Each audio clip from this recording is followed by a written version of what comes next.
what is the reason why we will vote this president in?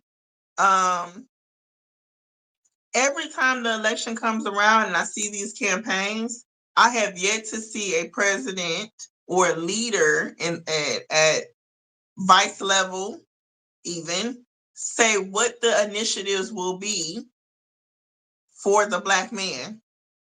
Mm-hmm. Their needs are constantly ignored. Always. Constantly, Always. constantly, Always. constantly ignored.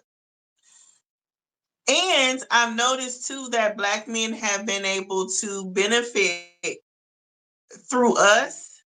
Okay. Mm-hmm. They're a little bitter about that because we're very vocal about our needs, our wants. We organize for it and we push certain agendas. Like we really galvanize one another and stick together to make sure that regardless of who in there, Black women got to get something out of this.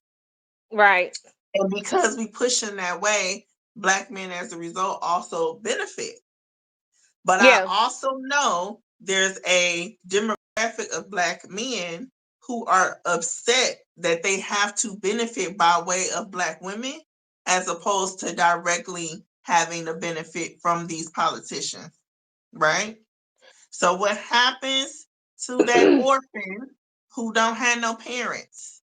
Okay? Mm-hmm. They go outside and they join the gang because the gang gave them a little attention. Right. It ain't healthy attention. It ain't good No. attention, but Red Pill is offering them some attention. Red Pill is So feeding into their narratives that has been twisted because of resentment. I I feel think like it's Stacey should acknowledge those men in that conversation. she should have, but the thing is with and I'll just play how I see things as of late. Men still dominate everything.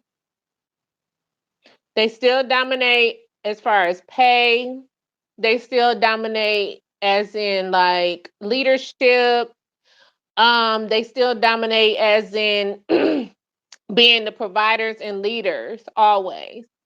Now, Black men being adjacent to that, I feel like they benefit and they don't. And I'm gonna tell you why. They benefit just off their gender. They benefit from the gender portion. They don't benefit because of their skin color.